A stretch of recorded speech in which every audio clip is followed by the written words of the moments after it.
नमस्ते दोस्तों, स्वागत है आपका आपके अपने चैनल ज्ञान विद हिमांशु पर। आज हम पढ़ने वाले हैं क्लास 10 चैप्टर 3 और इस वीडियो में हम सॉल्व करेंगे फर्स्ट क्वेश्चन को। तो पहला क्वेश्चन क्या है? आपका पहला क्वेश्चन है कि आफताब अपनी पुत्री से कहता है कि 7 वर्ष पहले मैं तुमसे 7 गुनी आयु का था। यानी कि वो कह रहा है कि 7 साल पहले मैं क्या है तुमसे 7 गुनी आयु का था। तो हम इसे सॉल्व करेंगे, ठीक है ना।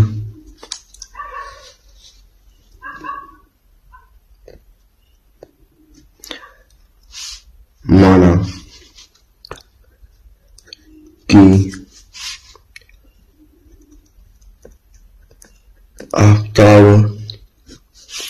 आफताब की वर्तमान आयु,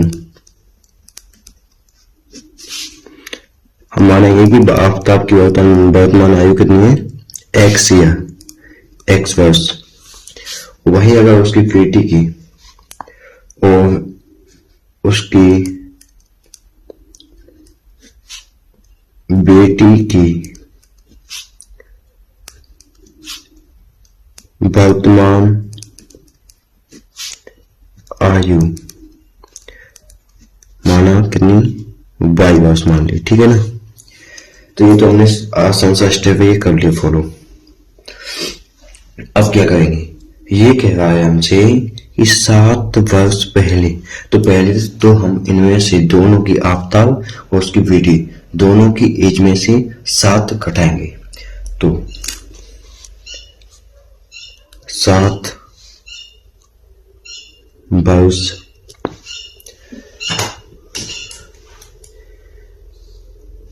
वर्ष पहले आफताब की, तो 7 वर्ष पहले आफताब की आयु कितनी होगी? जैसे मान लो मेरी आयु है अभी 20, तो 7 साल पहले कितनी होगी? भाई 13 वर्ष होगी। तो हम माइनस करेंगे इसकी वर्तमान आयु में से, वर्तमान आयु x है तो x माइनस 7 ईयर, ठीक है ना। अभी हम बात करेंगे कि इसकी बेटी की, तो 7 वर्ष पहले बेटी की आयु, तो बेटी की आयु कितनी हो जाएगी?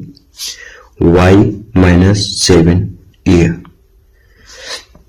ठीक है। ये तो 7 साल पहले की दोनों की आयु निकल गई।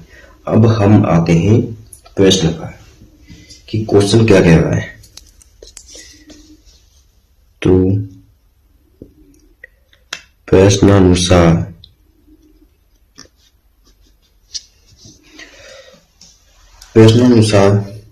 आफताब अपनी पुत्री से कहता है कि 7 वर्ष पूर्व मैं तुमसे 7 गुनी आयु का था। तो 7 गुनी आयु के थे, ठीक है भाई। तो कितनी? 7 वर्ष पहले, तो 7 वर्ष पहले उसकी आयु कितनी थी? x minus 7। वो कितना बड़ा था? तो जो इसकी आयु है इसका 7 गुना था, यानी कि x minus 7 equal y minus 7, इसका पूरे का इंटू 7, कितनी? 7 गुना था वो।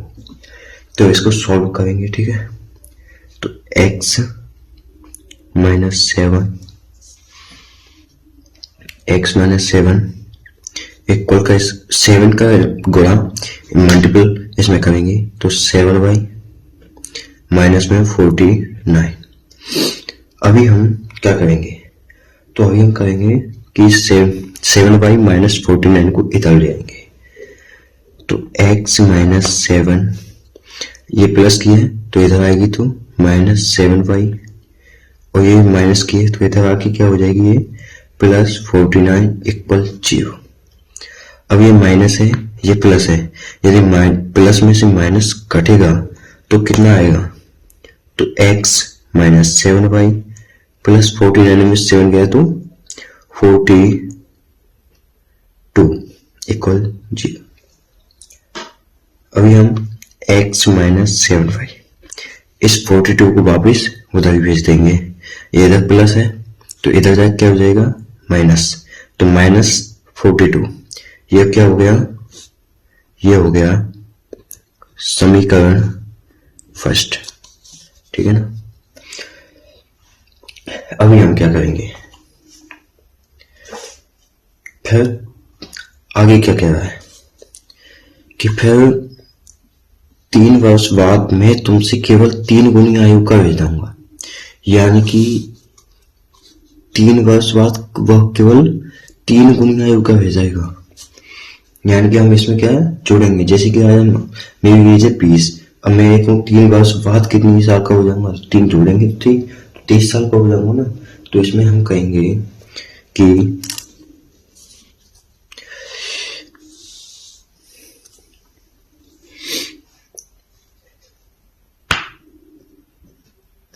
फिर 3 वर्ष बाद आफ्ताब की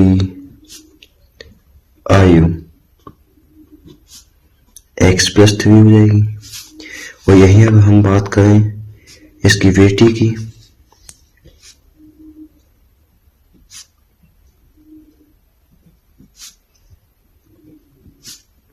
तो इसकी बेटी की आयु कितनी हो जाएगी, y+3 हो जाएगी। बात में आयु y तो है, तो 3 वर्ष बाद y+3 हो जाएगी। अभी हम वापस क्या करेंगे, पृष्ठ के अनुसार चलेंगे।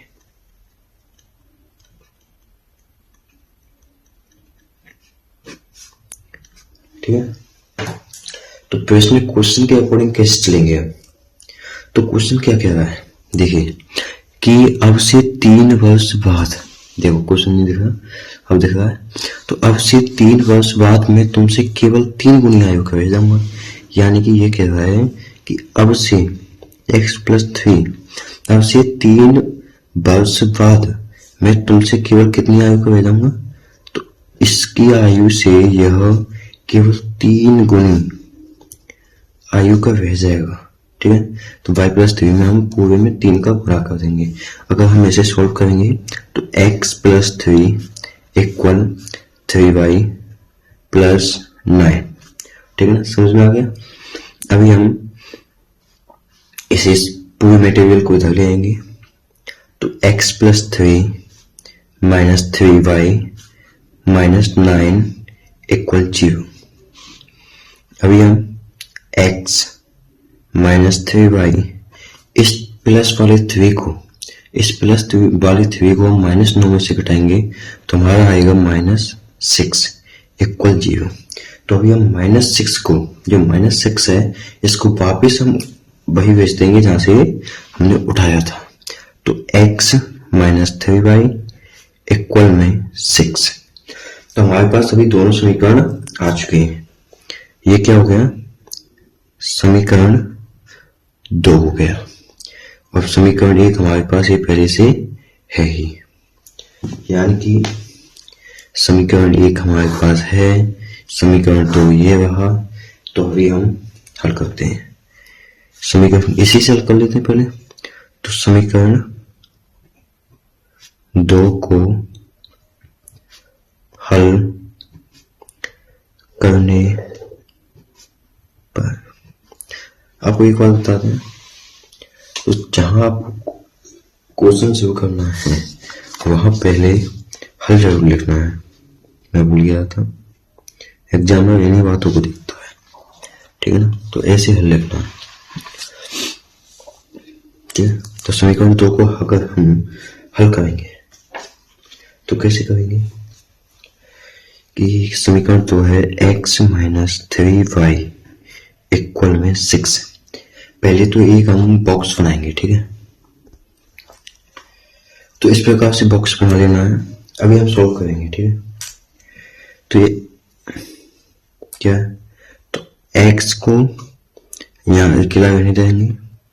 अभी 6 ये माइनस का है, तो माइनस को इधर भेजेंगे तो प्लस का हो जाएगा 3y। अभी y में y का मान आप अपनी इच्छा से कुछ भी रख दो। ठीक है ना, अगर y का मान अगर हम 0 रख देते हैं तो x = 6 प्लस 3, y का मान क्या रख दिया 0, 0 इंटू 3 0, तो x equal 6 plus 0, x equal 6, ठीक है ना।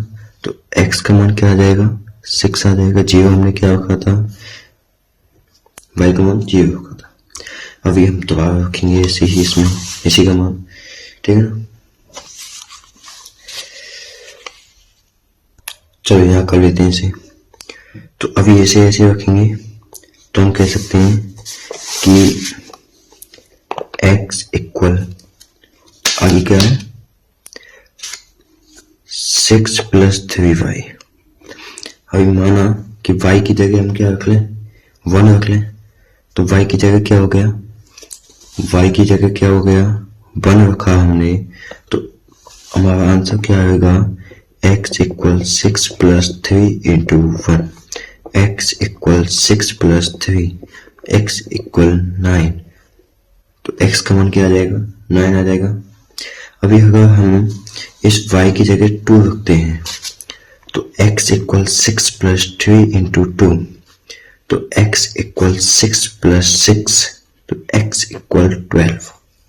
तो अगर हम 2 रखा तो 12 आ गया। तो ये तो आ गए समीकरण 2 से x और y के मान। अभी हम निकालेंगे समीकरण 1 से, समीकरण 1 से x और y के मान।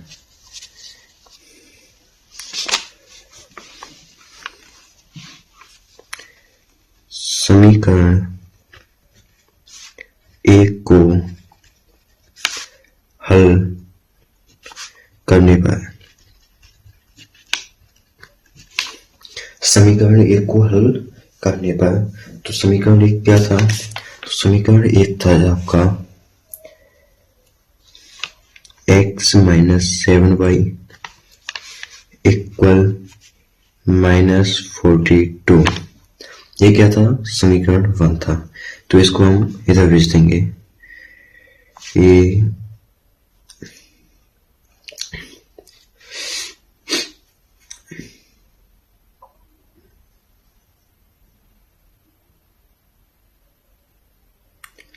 ठीक है।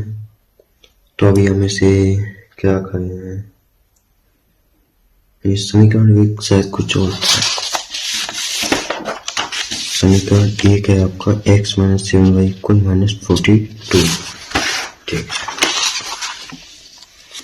तो अभी हम इसे इधर भेज देंगे x को, तो माइनस 70y इक्वल माइनस 42, और x प्लस में तो माइनस x, तो माइनस से माइनस किया तो 7y इक्वल 42 माइनस x, तो y 7 को हम कहाँ भेज देंगे 42 माइनस x अपॉन 7 में भेज देंगे। अभी हम एक बॉक्स बना लेते हैं, ठीक। यदि हम x का मान 0 रखते हैं तो x का मान क्या रख लिया हमने 0, तो y इक्वल 42 माइनस 0 अपॉन 7, तो 42 माइनस 7 अपॉन 6, तो y इक्वल क्या आएगा 6 आ गया। यदि हम इसका x का मान 7 रखते हैं तो क्या आएगा, तो y इक्वल 42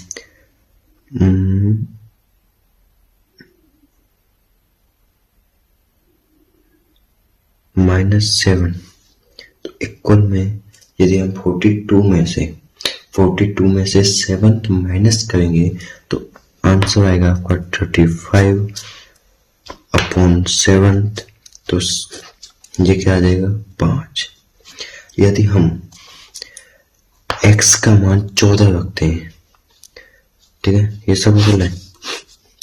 यदि हम y बराबर x का मान कितना 14 रखते हैं तो हमारे सामने रिमाइंडर बच के आता है 28 अपॉन 7, तो 4।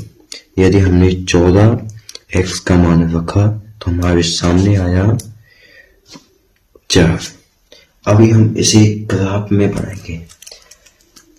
देखिए मेरे पास ग्राफ तो है नहीं, लेकिन फिर भी हम इसी पर ग्राफ बना के आपको समझाएंगे, संतुष्ट कराएंगे। ठीक है, ग्राफ बना देते हैं। यदि आपको दिखा हो तो इसे हम ग्राफ मान लेते हैं। ठीक है, वैसे वहां पे आपको ग्राफ मिलेगा, अगर ग्राफ का क्वेश्चन होगा तो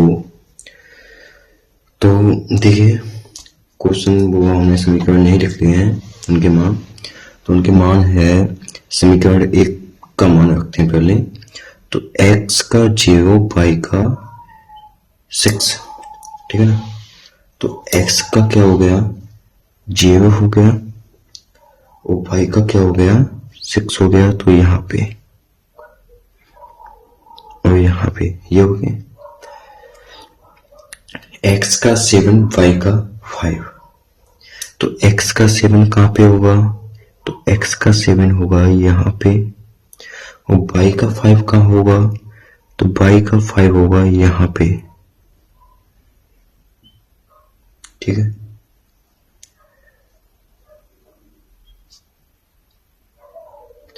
y का 5 होगा यहाँ पे। x का 14 कहाँ होगा, तो x का 14 ये और 4 ये।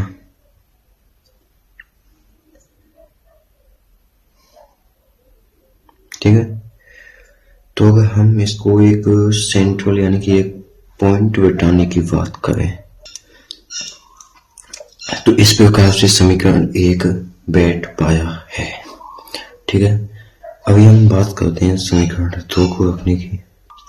तो इस प्रकार से दोनों समीकरण कटे हैं। ठीक है, तो कहीं ना कहीं जाके आगे मिलेंगे। सो धन्यवाद दोस्तों वीडियो देखने के लिए। अगर वीडियो अच्छी लगी हो तो सब्सक्राइब चैनल को जरूर करना, वीडियो को लाइक करना। धन्यवाद, नमस्कार।